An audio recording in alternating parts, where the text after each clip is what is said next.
ದಯಾಘನ ಗವಿಸಿದ್ದೇಶನನ್ನ, ಗುರುನಾಥ ಶಿವಶಾಂತ ಶಿವಯೋಗಿಯನ್ನ ಮಂದಿರದಲ್ಲಿ ಸ್ಮರಿಸಿ, ವೇದಿಕೆ ಮೇಲಿರುವ ಎಲ್ಲ ಪರಮ ಪೂಜ್ಯರ ಶ್ರೀಚರಣಗಳಿಗೆ ನಮಸ್ಕರಿಸುತ್ತಾ, ಈ ಸಮಾರಂಭದಲ್ಲಿ ಅಜ್ಜನ ಜಾತ್ರಾ ಮಹೋತ್ಸವದಲ್ಲಿ ಅತ್ಯಂತ ಶ್ರದ್ಧೆಯಿಂದ ಪಾಲ್ಗೊಂಡಿರುವ ತಮ್ಮೆಲ್ಲರಿಗೂ ಶರಣು ಶರಣಾರ್ಥಿಗಳು.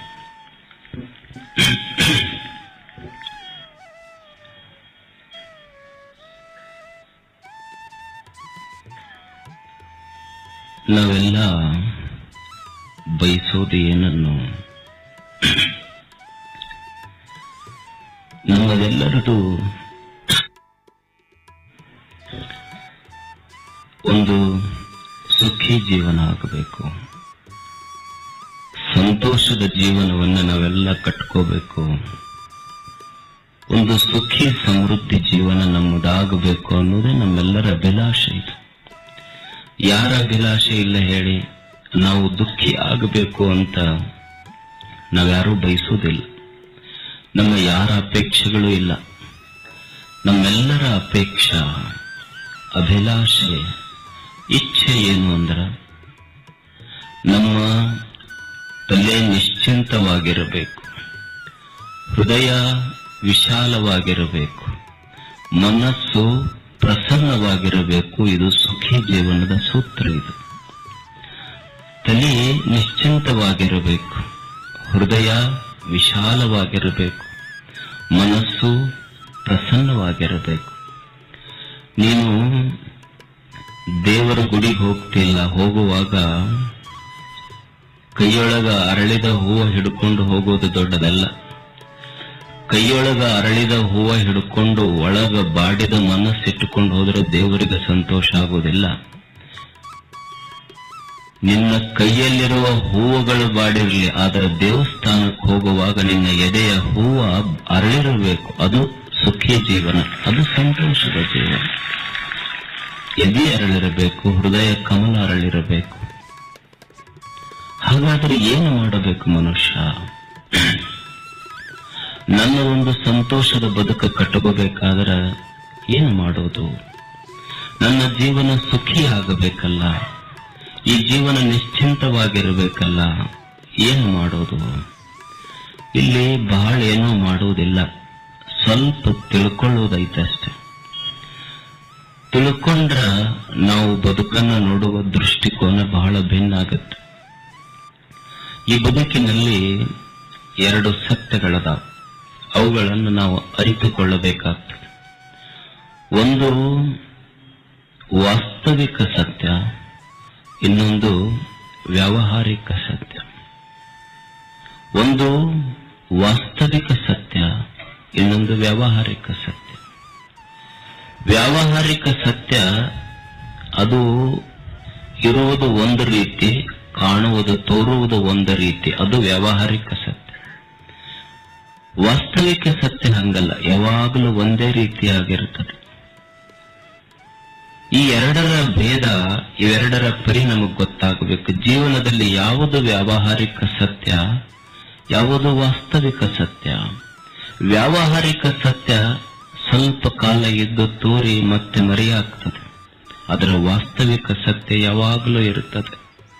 ಈಗ ನೀವು ನೋಡಿ, ನಾವು ನಮ್ಮ ಮಕ್ಕಳ ಹುಟ್ಟು ಹಬ್ಬವನ್ನು ಆಚರಣೆ ಮಾಡ್ತೇವೆ, ಎಷ್ಟು ಸಂತೋಷ ಆಗ್ತದಲ್ಲ ನಮಗ. ನನ್ನ ಮಗ 1 ವರ್ಷದ ಹುಟ್ಟು ಹಬ್ಬ, 1 ವರ್ಷ ದೊಡ್ಡವಾದ, 2 ವರ್ಷ ದೊಡ್ಡವಾದ, 5 ವರ್ಷದ ಹುಟ್ಟು ಹಬ್ಬ ಆಚರಣೆ ಮಾಡುತ್ತೇವೆ. ನನ್ನ ಮಗ 5 ವರ್ಷ ದೊಡ್ಡವಾದ ಅಂತ ಸಂತೋಷ ಪಡುತ್ತೇವೆ. ನನ್ನ ಮಗ 5 ವರ್ಷ ದೊಡ್ಡವಾದ ಅಂತ ಸಂತೋಷ ಪಡುವುದು ವ್ಯಾವಹಾರಿಕ ಸತ್ಯ. ಅದರ ಸಾವು 5 ವರ್ಷ ಅವನ ಸಮೀಪಕ್ಕೆ ಬಂತು ಅನ್ನೋದು ವಾಸ್ತವಿಕ ಸತ್ಯ. ಈ ವಾಸ್ತವಿಕ ಸತ್ಯ ತಿಳ್ಕೋಬೇಕಾಗ್ತದೆ. ಈಗ ನಾವೆಲ್ಲ ಹೊಲ ಖರೀದಿ ಮಾಡ್ತಿರ್ತೀವಿ, ಭೂಮಿ ಖರೀದಿ ಮಾಡ್ತೀವಿ. ಭೂಮಿ ಖರೀದಿ ಮಾಡುವಾಗ ನಾವೆಲ್ಲ ಅಂತಿರ್ತೀವಿ, ಯಾವಕ್ಕೂ ಬಿದ್ದಿರ್ತಾನ ಮನುಷ್ಯ, ಇದಕ್ಕೆ ಎಷ್ಟರ ಕಿಮ್ಮತ್ತಿರ್ಲಿ ಅಷ್ಟು ಕಿಮ್ಮತ್ತು ಕೊಟ್ಟು ಖರೀದಿ ಮಾಡ್ತೀನಿ ನಾ ಅಂತಾನ ಮನುಷ್ಯ. ಹೌದಲ್ಲ? ಇದಕ್ಕೆ ಎಷ್ಟರ ಕಿಮ್ಮತ್ತು ಕಟ್ಲವ್ರು. ಮನುಷ್ಯ ಅಂತಿರ್ತಾನ, ಇದಕ್ಕೆಷ್ಟರ ಕಿಮ್ಮತ್ತು ಕಟ್ಲಿ ಅಷ್ಟ ಕಿಮ್ಮತ್ತು ಕೊಟ್ಟು ಈ ಭೂಮಿ ಖರೀದಿ ಮಾಡ್ತೀನಿ ಅಂತ ಮನುಷ್ಯ ಅಂತಿರ್ತಾನ. ಭೂಮಿ ಅಂತಿರ್ತೈತಿ, ಇವತ್ತು ನೀ ನನಗೆಷ್ಟರ ಕಿಮ್ಮತ್ತು ಕಟ್ಟು, ಒಂದು ದಿವಸ ನಿನಗೆ ಕಿಮ್ಮತ್ತಿಲ್ಲಾರ್ದಂಗ ಒಳಗ್ ಕರ್ಕೊಂತೀನಿ ಅಂತ ಭೂಮಿ ಅಂತಿರ್ತೈತಿ. ಇದು ವಾಸ್ತವಿಕ ಸತ್ಯ. ವಾಸ್ತವಿಕ ಸತ್ಯವನ್ನ ತಿಳ್ಕೊಂಡು ವ್ಯಾವಹಾರಿಕ ಬದುಕು ನಡೆಸಿದರೆ ನಿಶ್ಚಿಂತ ಅಷ್ಟೇ. ಅದು ಪ್ರಸನ್ನತೆಯ ಬದುಕು. ಹಾಗೆ ಬದುಕು ಕಟ್ಟಿಕೊಳ್ಳಬೇಕು. ಇಂಥ ಒಂದು ಸುಂದರ ಬದುಕು ಕಟ್ಟಿಕೊಳ್ಳಿಕ್ಕಾಗಿ ನಮ್ಮ ಹಿರಿಯರು ಶರಣರು ಎಲ್ಲವನ್ನ ತ್ಯಾಗ ಮಾಡಿ ಬಹಳ ಸಂಶೋಧನೆ ಮಾಡಿದ್ರು. ಈ ಬದುಕು ಸುಂದರವಾಗಬೇಕಲ್ಲ, ಈ ಬದುಕು ನಿಶ್ಚಿಂತವಾಗಿರಬೇಕಲ್ಲ, ಬದುಕಿನಲ್ಲಿ ಸಂತೋಷದ ಹೂಗಳರಳಬೇಕಲ್ಲ, ಇದು ಹಾಗೆ ಬದುಕು ಕಟ್ಟುವುದು. 12ನೇ ಶತಮಾನದಲ್ಲಿ ಒಬ್ಬ ಶರಣ ಆಗಿ ಹೋದ. ಅವರ ಹೆಸರ ಉರುಲಿಂಗ ಪೆದ್ದಿಗಳು ಅಂತ. ಆಶ್ಚರ್ಯ ಏನು ಅಂದ್ರ, ಅವನೊಬ್ಬ ಕಳ್ಳ, ಉರುಲಿಂಗ ಪೆದ್ದಿ. ಗುರುಗಳ ಪ್ರಭಾವಕ್ಕೆ ಒಳಗಾಗಿ ಮುಂದೆ ಒಬ್ಬ ಶ್ರೇಷ್ಠ ಶರಣ ಆಗಿ ಉರುಲಿಂಗ ಪೆದ್ದಿ ಪ್ರಿಯ ವಿಶ್ವೇಶ್ವರ ಅಂತ ಒಂದು ವಚನಾಂಕಿತ ಇಟ್ಟುಕೊಂಡು 100 ವಚನಗಳನ್ನು ಬರೆದ್ರವರು. ಅವರು ಮನುಷ್ಯನ ಬದುಕು ಕಟ್ಟೋದೇ ಹೆಂಗ ಒಂದು ಚಿಂತನೆ ಮಾಡಿದ್ರು, ಒಂದು ಸಂಶೋಧನೆ ಮಾಡಿದ್ರು, ಒಂದಿಷ್ಟು ಸರಳ ಸೂತ್ರಗಳನ್ನು ಕೊಟ್ಟರು. ಈ ಸೂತ್ರಗಳ ಮೇಲೆ ನಮ್ಮ ಬದುಕು ನಾವು ನಡೆಸಿದ್ರ ಇದು ಅತ್ಯಂತ ಸುಂದರ ಬದುಕಾಗ್ತದೆ, ಇದು ಅತ್ಯಂತ ವೈಭವಪೂರ್ಣ ಬದುಕಾಗ್ತದೆ. 4 ಸೂತ್ರಗಳನ್ನು ಕೊಟ್ಟರವರು.